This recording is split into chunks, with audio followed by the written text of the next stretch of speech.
Em mais um vídeo da série Google Search Console, eu vou compartilhar tudo o que você precisa saber sobre a aba de experiência da ferramenta. Também vou compartilhar tudo o que eu sei nesses mais de 12 anos de SEO, de quando você deve priorizar ou não as informações contidas nessa tela.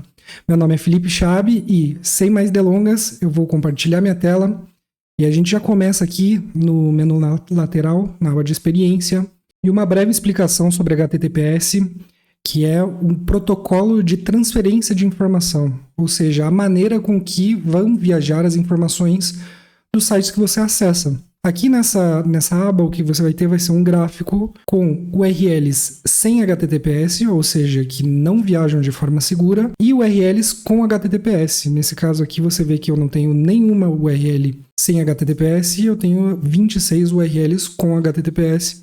Não há nada a ser feito aqui. Outra coisa importante a ter em conta é que você vê que o gráfico está descendo, né? Ele está perdendo URLs em teoria. Isso porque ele vai considerar sempre as URLs que estão indexadas e posicionando no Google. Ou seja, aqui você vê que eu tenho 43 URLs. Eu fiz uma migração mais ou menos no final de outubro e eu apaguei várias URLs desse site de maneira intencional. E você vê que ele vai caindo até chegar a 26 URLs. Isso é um problema? Depende. Depende se você o fez de maneira intencional ou se o seu site está perdendo URLs. Mas o que você tem que considerar aqui é que ele nunca vai representar a totalidade das URLs, mas sim as URLs que aparecem no Google. Depois disso, a gente vai para a aba de Core Web Vitals.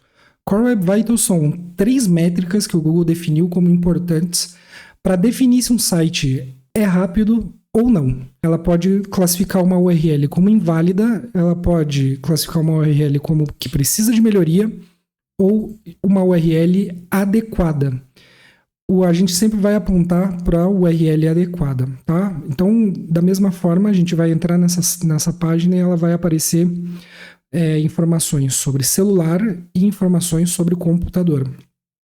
Se você for ver aqui, a gente tem só informações para celular, não tem nada para computador. Isso porque a fonte dessa informação é o relatório do Google Chrome. Então, o que o Google faz?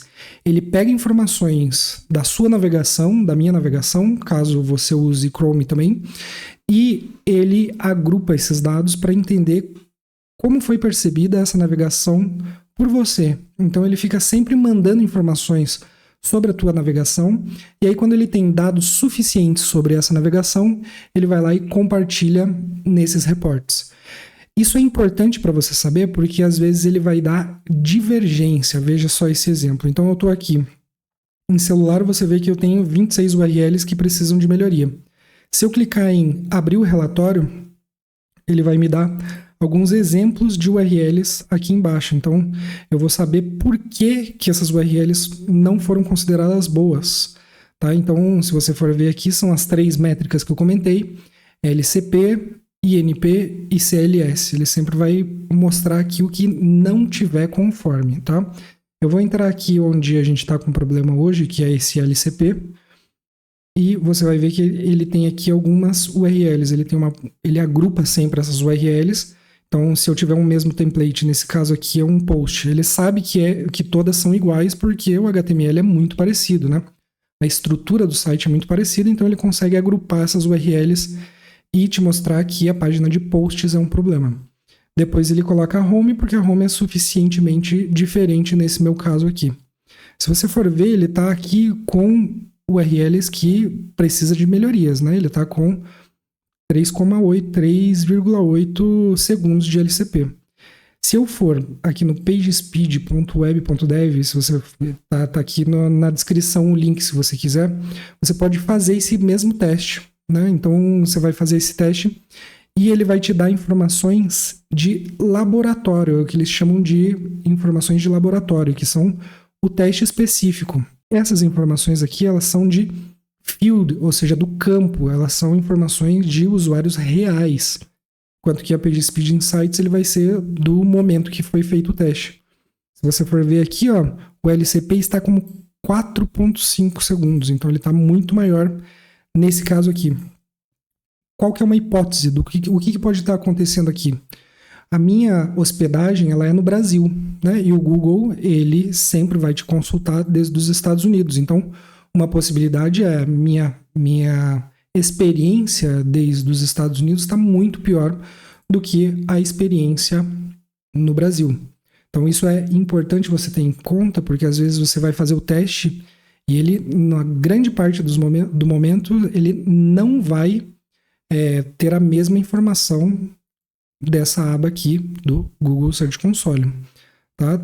Depois, como eu prometi, como você deve priorizar essas informações? Então, quais são as informações mais importantes e como você prioriza isso dentro de um backlog, dentro de uma relação com o time de tecnologia? Então, sempre se compare com os seus competidores. Se você está perdendo muito, ou seja, se o seu competidor carrega em 1 segundo e você carrega em 20, esse pode ser um fator que esteja afetando muito. Agora, se o seu competidor é muito ruim e você também é ruim, isso não necessariamente vai ser um problema. Então, se vocês estiverem parelhos, mas os dois estiverem mal, a minha recomendação é: você não precisa priorizar isso dentro do backlog se tiver outras prioridades já priorizadas.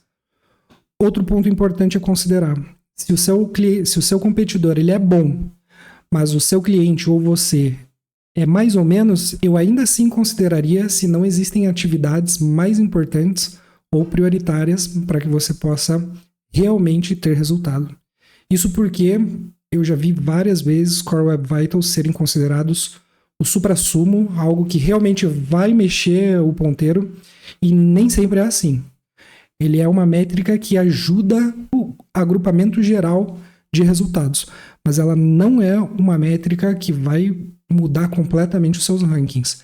Antes disso, tem muito de quanto o seu site é relevante para o tópico, quanto de conteúdo, quão bom é o seu conteúdo e vários outros fatores que são tão ou mais importantes do que o Core Web Vitals. E outro ponto tão importante quanto isso vai ser responsabilidade constante do time de tecnologia. Então, se você tem um time de tecnologia, a ideia é que todo e qualquer desenvolvimento passe pelo crivo da velocidade de carregamento.